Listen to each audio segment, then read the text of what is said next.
शाम के 7 बज रहे हैं। नमस्कार, न्यूज 24 पर आप देख रहे हैं सबसे बड़ा सवाल। आपके साथ मैं हूं मानक गुप्ता। एनडीए के उम्मीदवार रामनाथ कोविंद पर एक एक करके विपक्षी पार्टियां कांग्रेस से अलग हो रही हैं। बीजेडी, टीआरएस, वाईएसआर और एआईएडीएमके अब खुलकर कोविंद के समर्थन में आ रही हैं, तो एसपी, बीएसपी और जेडीयू भी विरोध के मूड में नहीं है। बाजी हाथ से निकलते देख लगता है कांग्रेस ने बीजेपी के दलित कार्ड के खिलाफ किसान कार्ड खेलने का मन बना लिया है। सूत्रों के मुताबिक कांग्रेस कोविंद के खिलाफ एमएस स्वामीनाथन को उतारने की सोच रही है। वो स्वामीनाथन जो देश में हरित क्रांति के जनक माने जाते हैं और देश में किसानों की दशा सुधारने को उनकी रिपोर्ट आज भी चर्चा में रहती है। स्वामीनाथन के नाम पर कांग्रेस एनडीए में फूट डालने में भी कामयाब हो सकती है। इसीलिए हमारा सबसे बड़ा सवाल आज यही है, राष्ट्रपति चुनाव में मोदी के दलित दाव से विपक्ष में फूट पड़ गई है और क्या दलित कार्ड के खिलाफ विपक्ष किसान कार्ड खेलेगा? इसी पर बहस होगी। लेकिन जरा सुनिए कैसे एमएस स्वामीनाथन का नाम खुद एनडीए की घटक शिवसेना आगे रख चुकी है। सुनिए। हम सबसे बड़ा सवाल में आज मेरे साथ बीजेपी से जीवीएल नरसिम्हा हैं, कांग्रेस से प्रियंका चतुर्वेदी, समाजवादी पार्टी से पंखुड़ी पाठक, आरएसएस के विचारक राकेश सिन्हा और जेडीयू से नवल शर्मा भी जुड़ रहे हैं। आप सभी का बहुत बहुत स्वागत है। जीवीएल, ऐसा लग रहा है आपके नहले पर कांग्रेस ने दहला फेंकने का मन बना लिया है। आपने दलित कार्ड खेला, अब एमएस स्वामीनाथन का नाम सामने आ जाएगा। देश में हरित क्रांति के जनक हैं वो। अब उन टीयू से नवल शर्मा भी जुड़ रहे हैं। आप सभी का बहुत बहुत स्वागत है। जीवीएल, ऐसा लग रहा है आपके नहले पर कांग्रेस ने दहला फेंकने का मन बना लिया है। आपने दलित कार्ड खेला, अब एमएस स्वामीनाथन का नाम सामने आ जाएगा। देश में हरित क्रांति के जनक हैं वो। अब उनके सामने आने के बाद आप क्या करेंगे? आप कांग्रेस को और कोविंद का विरोध करने वालों को दलित विरोधी कहेंगे, आप किसान विरोधी हो जाएंगे। जीवीएल, नहले पर दहला। नहीं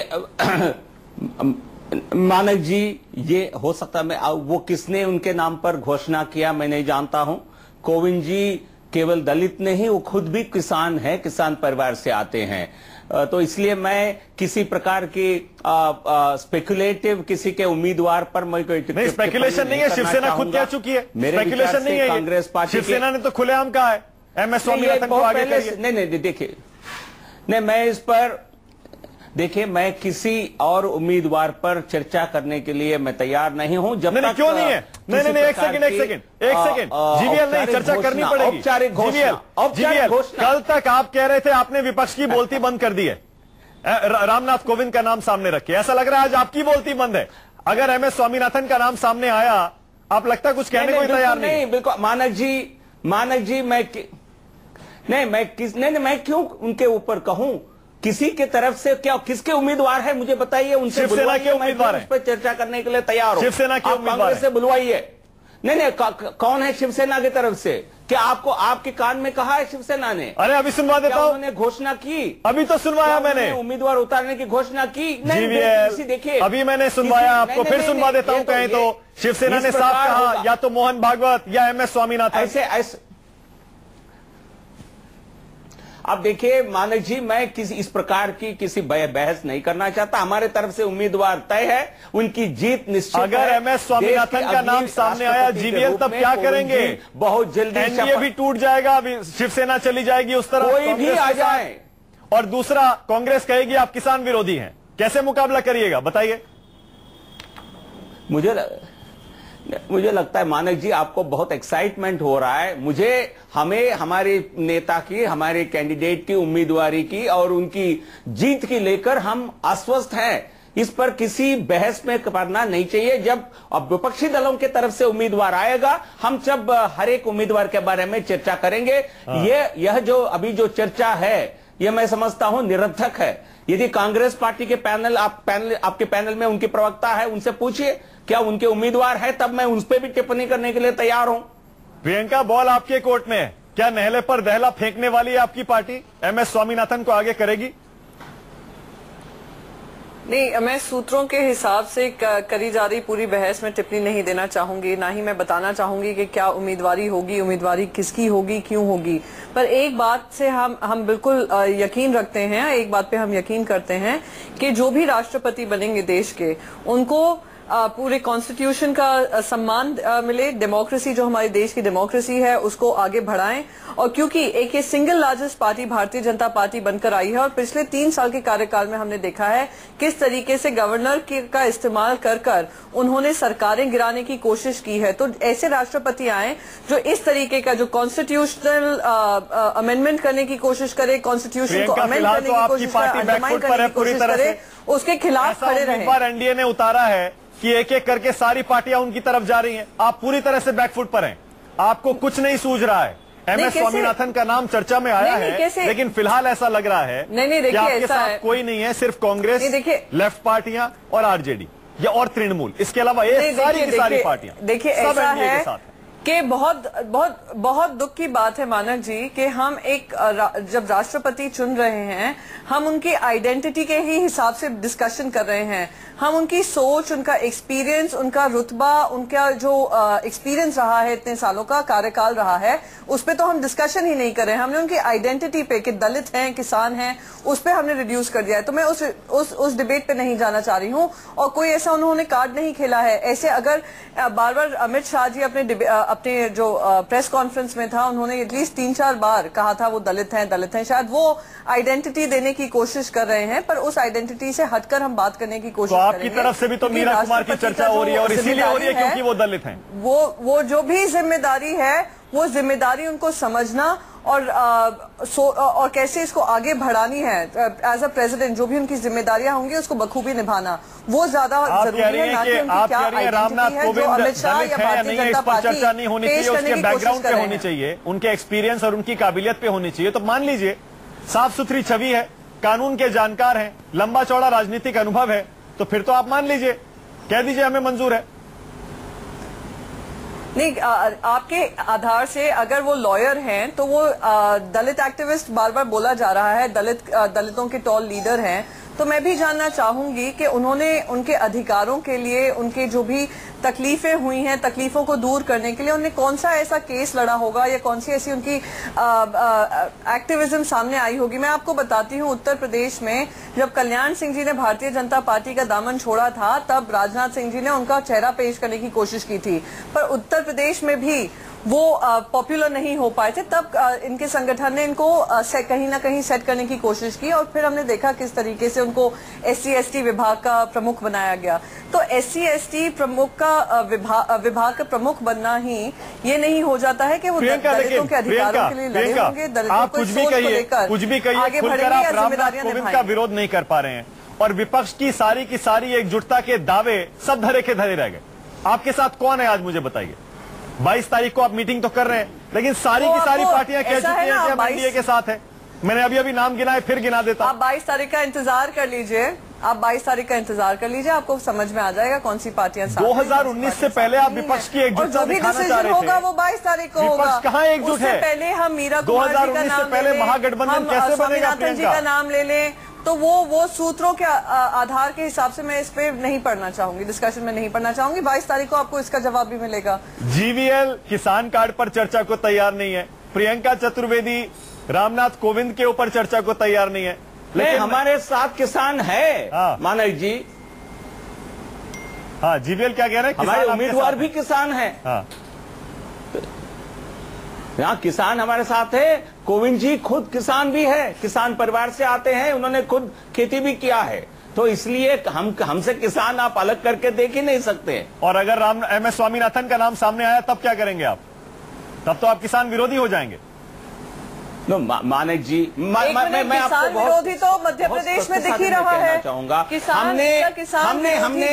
हमने सोच है वो तो पूरे देश में दिख रही है। आज सारे किसान हर राज्यों में जहाँ पे भारतीय जनता पार्टी की सरकार है कांग्रेस पार्टी को, तो अभी उत्तर प्रदेश में तो उसी से स्पष्ट होता है। उत्तर प्रदेश में किसानों ने आपका क्या हाल किया है, ये बहुत ही उनकी रोज आत्महत्या हो रही है, उसका जवाब नहीं देते। 2 महीने के पहले में किसानों ने आपके साथ क्या किया उत्तर प्रदेश में, देश की जनता जानती है। इससे ज्यादा क्या परिणाम होगा इनकी किसान राहुल गांधी किसान नेता बनने गए थे तो बने क्या था? नहीं, आप जानते हैं किसान नेता बनकर उत्तर प्रदेश के चुनाव में आपने राहुल गांधी को उतारा और क्या हुआ? किसानों ने आपको पूरी भाई तरह साहब रिजेक्ट उत्तर किया है। प्रदेश अब आप तो छोड़िए, इसलिए जरा मध्य प्रदेश पर ध्यान बार बार दीजिए, छत्तीसगढ़ आपकी पे ध्यान तरफ से दीजिए, दावा करने जरा से आप राजस्थान किसान पर के ध्यान नेता नहीं दीजिए। बनते हैं, न अरे किसान आप के अपने पार्टी राज्यों बनते में हैं। ध्यान दीजिए, महाराष्ट्र में ध्यान दीजिए, जहाँ जहाँ आपकी सरकारें हैं हर स्टेट में आज किसान हम आंदोलन कांग्रेस कर रहा पार्टी को है मात दे और रहे आपकी हैं। किसान विरोधी राजस्थान में सोच दे रहे हैं, सामने मध्य प्रदेश दिखती आ में दे रही रहे हैं, है। उत्तर प्रदेश तो में, आप महाराष्ट्र किसको में, पॉइंट करें, ऐसा किसको कौन सा नहीं। राज्य है? और एक और बात बता दूं, बार बार अगर अमित शाह जी बार बार बताएं कि कोविंद जी एक दलित हैं, वो कहने से जो आप लोगों ने दलितों के साथ उनका अपमान पिछले 3 साल में किया है, हर 9 मिनट पे उनके ऊपर एक अत्याचार होता आ रहा है, वो एनसीआरटी डेटा ही बताता है। तो उसी से स्पष्ट होता है कितना आप दलित विरोधी हैं, कितने आप किसान विरोधी हैं, कितने आप डेमोक्रेसी विरोधी हैं, कितने आप कंसेंसस विरोधी हैं, कितना आप सबको साथ सबका विकास के विरोधी हैं। लेकिन जनता आपको क्यों हरा रही है? नामों से स्पष्ट होता जा रहा है। लेकिन जनता आपको क्यों हरा रही है? आप भी नहीं, जनता हम सबके विरोधी है, साल से तो आप क्यों हार रहे हैं चुनाव? आपको चुनाव जीतना चाहिए। हर चुनाव क्यों हारते हैं हारने का जो आपका एक्सपीरियंस है, जरा वो एक्सपीरियंस आकर टेलीविजन चैनल पे शेयर करिए। अरे आप पहले अपने 60 साल का बताइए ना, 60 साल जो आप आते हुए आए उसकी बात बता दीजिए। 2 सीट पे जब आप थे उसके बारे में हम बात कर लेते हैं। चलिए उसकी बात कर लेते हैं। हम 3 साल से लगातार जीत रहे हैं। अच्छा एक सेकंड आप हमें 60 साल से तो हार रहे हैं, 60 साल से इमरजेंसी लगाने वाली किसान पर बहस आ जाती है। इसीलिए एक सेकंड, पंखुड़ी और राकेश सिन्हा, मैं दोनों से एक सवाल पूछना चाहता हूं। पहले राकेश जी आप, पंखुड़ी एक सेकंड में आपके पास आ रहा हूं, क्योंकि आपकी पार्टी की तो बोलती बंद कर दी है पंखुड़ी, मोदी सरकार ने रामनाथ कोविंद का नाम आगे रखकर। आप विरोध भी नहीं कर पा रहे हैं उसका, क्योंकि यूपी से भी है और दूसरा दलित भी है। लेकिन राकेश जी, अगर एमएस स्वामीनाथन का नाम सामने आया राकेश जी, तब क्या करेंगे? नहले पर दहला नहीं होगा राकेश जी? देखिए, लोकतंत्र में चुनावी प्रक्रिया जब शुरू होती है तो किसी को भी उम्मीदवार बनने का, किसी भी पार्टी को किसी को उम्मीदवार बनाने का अधिकार है। इसलिए किसी के व्यक्तित्व पर इस प्रकार की टिप्पणी इसलिए नहीं की जा सकती है कि राष्ट्रपति का चुनाव म्युनिसिपल इलेक्शन नहीं है। एक बार राष्ट्रपति चुनाव के लिए 2 लोग या 3 लोग या 4 लोग आते हैं तो हमें विमर्श में इस बात की सावधानी बरतनी होगी, उसमें से कोई एक व्यक्ति जीतकर राष्ट्रपति बन जाएगा, जो भारत का प्रथम नागरिक कहलाएगा, जो भारतीय गणतंत्र का और भारत के संविधान का कस्टोडियन कहा जाएगा, तीनों आर्म्ड फोर्सेज का वह चीफ होगा। इन बातों को ध्यान रखकर विमर्श करना चाहिए। मैं आता हूं रामनाथ कोविंद जी के ऊपर। देखिए, जो प्राइमरी क्राइटेरिया होता है उसके बाद ही किसी को कैंडिडेट बनाया जाता है। उनके दलित आइडेंटिटी की बात कही जा रही है। अरे इस देश में जिन लोगों के साथ हजारों वर्षों के साथ अत्याचार हुआ, उनको आप कोऑप्ट करके कब तक रखेंगे? रामनाथ कोविंद वह व्यक्तित्व है जो कोऑप्शन के द्वारा भारतीय राजनीति में नहीं बढ़े, मैंने जो दलित होने के कारण नहीं बढ़े। पूछा था राकेश जी 1945 में। मैंने एमएस स्वामीनाथन से सवाल पूछा था। मैं पहले आ जाता हूँ, पहले अरे मैं आता हूँ, मैं उस एक बात तो सुन लीजिए। देखिए, जिस व्यक्ति ने उस समान में विधि की डिग्री प्राप्त की, हाईकोर्ट और सुप्रीम कोर्ट में लॉ की प्रैक्टिस की, 12 साल राज्यसभा का सदस्य रहा, और आज मैं इंडियन एक्सप्रेस का एक रिपोर्ट पढ़ रहा था, मुझे भी जानकारी नहीं थी। उस इंडियन एक्सप्रेस के रिपोर्ट में उनके बारे में लिखा गया कि 12 साल में जो प्रियंका जी ने सवाल पूछा, मैं अपनी तरफ से नहीं दे रहा हूं, वो इंडियन एक्सप्रेस की रिपोर्ट पढ़ सकती हैं। और इंडियन एक्सप्रेस कितना क्रिटिकल रहता है गवर्नमेंट के प्रति हम सब जानते हैं। एक्सप्रेस के इस रिपोर्ट में कहा गया है कि रामनाथ कोविंद जी ने 12 साल के दौरान राज्यसभा में प्रायः दलितों के वेलफेयर से जुड़े हुए सवालों पर ही अपने को केंद्रित रखा। वे यहां तक लिखा गया कि हिंदुत्व के प्रश्न पर वे बहुत कम बोले, अधिक से अधिक दलित समाज के लिए, दलित के कल्याण के लिए बोले। अब एक और बात मैं जोड़ना चाहता हूं, स्वामीनाथन जी को कोई कैंडिडेट बनाया जाता है तो चुनाव होगा। चुनाव, लोकतंत्र में चुनाव होना खराब बात नहीं है, हारना खराब बात है ना, जितना अच्छी और आपने अगर हमें स्वामीनाथन को हराया, अगर आपने हरित क्रांति के जनक स्वामीनाथन को राष्ट्रपति बनने से रोका, तो आपकी छवि पर क्या असर पड़ेगा? कांग्रेस कहेगी, विपक्षी कहेंगे किसान विरोधी हैं आप सुन लीजिए, आप सुन लीजिए, जो लोग दलित कार्ड, किसान कार्ड, ओबीसी कार्ड खेलते रहे, वो 44 सीट पर क्यों सिमट गए? यदि इतने ही लोकतंत्र के समर्थक थे, एक तो इमरजेंसी पर फिल्म आई, वो कांग्रेस को तिल मिला गई, एक फिल्म को बर्दाश्त नहीं कर सकती है। इमरजेंसी को ढककर, रेशम कपड़े में ढककर रखना चाहते हुए इमरजेंसी था। नए पीढ़ी को ये कांग्रेस लोकतंत्र की बात करती है। एक फिल्म इनको, राकेश जी बताइए। देखिए मैं वही कह रहा हूँ ना, देखिए मैं स्वामीनाथन पर सवाल पूछ रहा हूँ, आप देखिए इमरजेंसी की फिल्म पर चले गए। राकेश जी, एमएस स्वामीनाथन का नाम सामने आया और आपके कैंडिडेट रामनाथ कोविंद ने उनको हरा दिया, तो आपको नुकसान नहीं होगा इसका? कांग्रेस का ये बहुत सोची समझी रणनीति नहीं लग रही है आपको? सूत्रों से है फिलहाल, लेकिन अगर नाम सामने आया तो स्वामीनाथन जी नहीं हारेंगे, स्वामीनाथन जी नहीं हारेंगे। जिन लोगों ने उनको कैंडिडेट बनाया वो हारेंगे, जो उन्हें बलि का बकरा बनाना चाहते हैं अपने राजनीतिक स्वार्थ के लिए वो हारेंगे। स्वामीनाथन जी का जो व्यक्तित्व है वो आदरणीय व्यक्तित्व है। भारत में उनके योगदान इसका मतलब अगर जीते तो रामनाथ कोविंद जीतेंगे, पैदा हुआ। इसका मतलब अगर जीते तो रामनाथ कोविंद जीतेंगे, दलित कार्ड नहीं जीतेगा, आपका दलित कार्ड नहीं जीतेगा, रामनाथ कोविंद जीतेंगे। सुन लीजिए, दलित कार्ड नहीं है, सुन लीजिए, रायसीना हिल में ये पहचान की राजनीति को मत ले जाइए। रायसीना हिल को इससे अलग रखिए।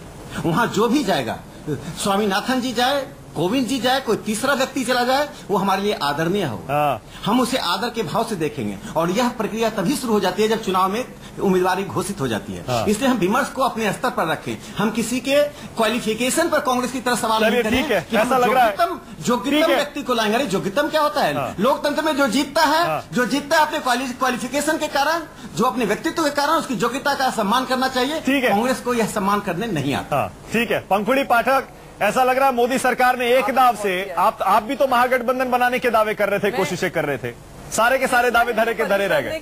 नारायणन आप और बीएसपी भद्र टिप्पणी की थी, शायद ये आरएसएस के जो सोच। प्रियंका एक सेकंड, मानक जी, प्रियंका एक सेकंड, पंखुड़ी बहुत देर से वेट कर रही है, नवल शर्मा के पास भी जाना है। पंखुड़ी, ऐसा लग रहा है एक ही दाव से रामनाथ कोविंद को आगे रख के आपकी बोलती बंद कर दी मोदी सरकार ने और आप विपक्ष की पूरी एकता को तोड़ के रख दिया।